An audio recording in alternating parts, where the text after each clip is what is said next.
everybody. Welcome to Digging Deeper Jazz. I'm Jeff Antoniuk. Welcome to the video this week. So I've got some very cool announcements, including the winner of the JazzWire giveaway contest. So that's going to be coming up in just a little bit. But today I want to talk about playing in 7/4. Why in the world would we ever want to play in 7/4?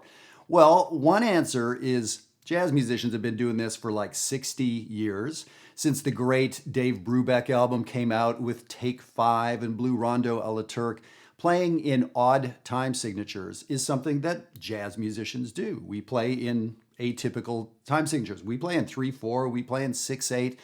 And so for the last, as I said, 60 or more years, this has been a part of the music. And modern jazz musicians, modern meaning the last 60 years, have been toying around with this sort of thing. So it's an important thing to have a sense of what's going on.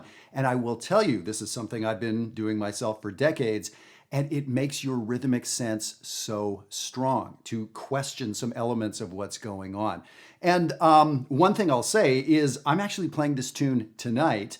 I'm doing a streaming concert, and I hope you can attend. Just go to this link right here and check it out. So we're going to be doing All the Things You Are, famous jazz standard, in 7/4. So I'd love for you to hear the amazing band that I have playing it tonight. And it got me thinking, let's actually talk about this a little bit. So first thing, how do we convert a song that's not in 7/4 into 7/4?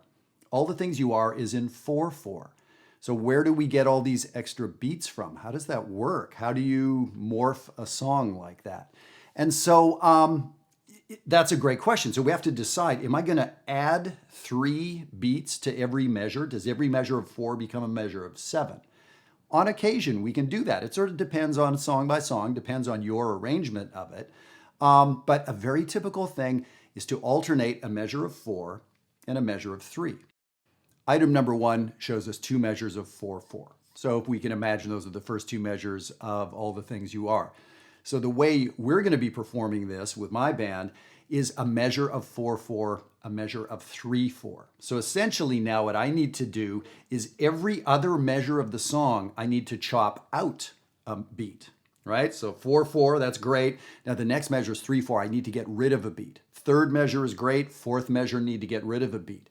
And do this all the way through. Sounds like a lot of work, right? Well, so there are some real tricks to making this happen. And one of the big ones is don't count in 7. For God's sake, don't count in 7 when you're in 7/4. Or if you're playing in 5/4 or 9/8, don't count to 5, don't count to 9. That'll make you insane. How often do you count 1, 2, 3, 4 in every measure of 4/4 you're playing? If you're a real beginner, if you're working on your reading, you might be doing that. Most of us don't do that because our heads will explode, right? Walking down the street, how often are you thinking left, right, left, right?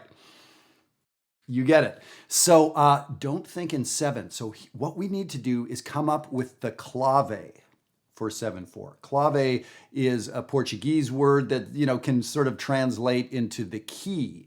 We use clave as a particular rhythm. It comes from Afro-Cuban, thinking about Afro-Cuban music.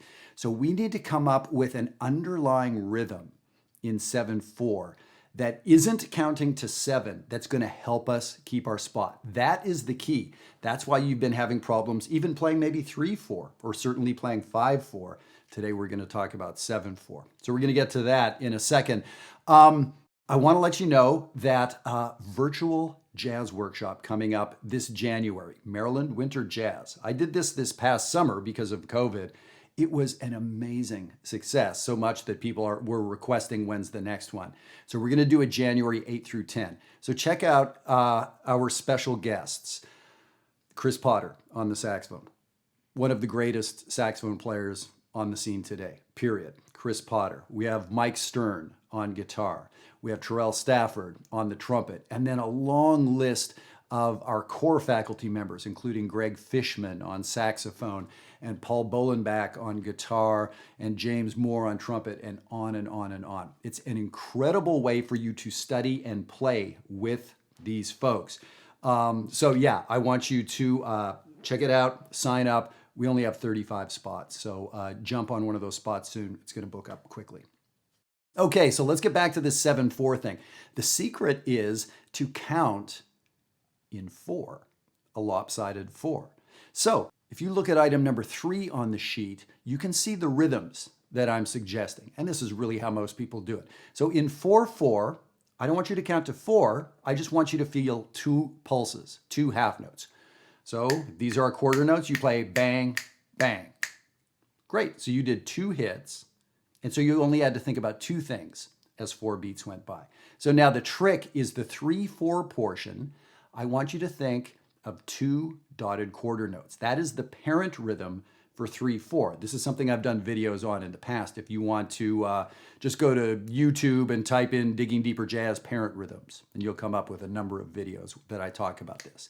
So now, if we're going to be doing this clave in 7/4, it's going to sound like this. So if I count us in 4, 1, 2, 3, 4, 1, 2, 3, 4, 5, 6, 7, 1, 2, 3, 4, 5, 6, 7, 1, 2, 3, 4, 5, 6, 7, 1. So that's it. So it's bang, bang, bang, bang, bang, bang, bang, bang, bang, bang. So it's 4 lopsided clicks. So I am, for all the world, thinking 4 when I am playing in 7/4.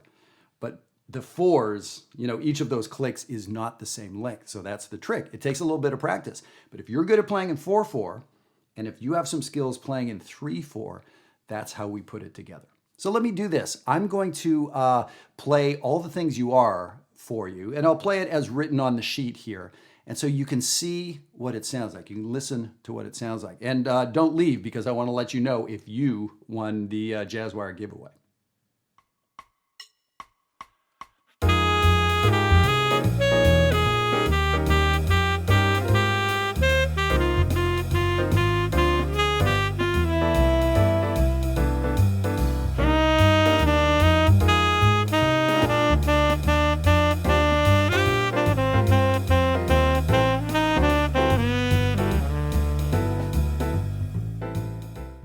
So that is the trick to playing in 7/4. So if you know the song, you heard the song, but yes, it was in 7/4. There was a little, some missing pieces, right? But now the idea for the band and for me is to phrase it in a way that does sound natural. So yes, we're doing it to do something different. So of course it's supposed to sound different, but not supposed to sound bad different. It's supposed to still have a flow, and it's supposed to have motion. So Mike Pope, who's playing bass on the gig, the way his bass lines are going to be moving and resolving and creating tension and resolving tension. That's all very important stuff. So we all work on this. And this ability to hold these rhythms in your mind and shift, that's why I'm suggesting this is a cool thing to at least know about. So I know many of you are going to be checking out the concert, so I wanted you to have a sense of sort of what to listen for and what's going on and how we're thinking about it. But for many of you out there, this will be a cool thing to work on. Should you put everything down and start playing in 7/4? For some of you, it might be a cool thing to do to shake things up. For many of you, no, there's better use of your time. But to do this for 10 minutes a day, that's a great use of your time. Absolutely.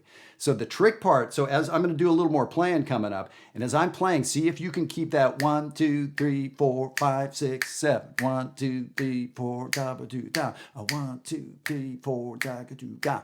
If you can keep that pulse, that clave, that parent rhythm of that lopsided 4 that fits into 7, that's the big deal. So before we go into just a little bit deeper, before I do more playing for you, I want to let you know about the giveaway. So for the last couple of weeks, we've had people emailing in, entering the contest to become a free subscriber to jazzwire.net. That's the website that I run. Musicians, hundreds of musicians from all over the world working together. It's an incredible place, and people are getting so much done. And so this is a $375 value for the course of 6 months. And saxophonist Solomon Charles won. So Solomon, congratulations. He sent me a little YouTube clip that I checked out, which wasn't why he won. It was an absolute random drawing. But after the fact, saw this clip and it's like, wow, man, some cool stuff going on. So I'm excited to get rolling with him. The other cool thing is for the many of you that entered, folks sent in requests for Digging Deeper topics, upcoming videos, 60 requests. So I'm going to be processing all those and thinking through what is going to be kind of cool. So basically, I've got the next year of digging deeper ideas from you. So thank you for sending those in. Here's the other thing. We're going to be doing more giveaways. So I do want to see you at Jazzwire. I don't want you to wait a year to win the giveaway. So visit us at jazzwire.net. If you'd like to take a free tour, let me know and we'll get you going. But Solomon, exciting. All right, very cool. So let me do this. I'm going to play through the tune now. I'm going to play All the Things You Are. I'm going to play through the whole melody, and I'm going to take a chorus solo. And your assignment is, can you keep that pulse? Now, if you have to be counting 7 to yourself to begin with, I get it, but I want you feeling 1, 2, 3, 4, 5, 6, 7, 1, 2, 4, ba, ba, do, da, da. So I want you to be feeling that. Now, I am feeling that. So many of the decisions that I'm making, rhythmic decisions, will be based on that, right? That's my clave. Those are the dance steps that I'm following. But here's the thing. I don't want to be obvious every measure all the time either. So sometimes I will play a rhythm that goes against that. Right? Music isn't about following all the rules and doing the simplest thing possible all the time. Sometimes we want to break the rules. Sometimes we want to play a harmonic tension, a melodic tension, a rhythmic tension. All right. So do a little experimenting with this. Of course, you can always get in touch with us at DiggingDeeperJazz@gmail.com. You can get this PDF at that address too. So I hope you'll check out the gig this evening where you'll hear the band play this live. And really consider checking out Maryland Winter Jazz and work with Chris Potter. Listen to Mike Stern talking to us about playing with Miles Davis, on and on. All right, going to do a little playing for you.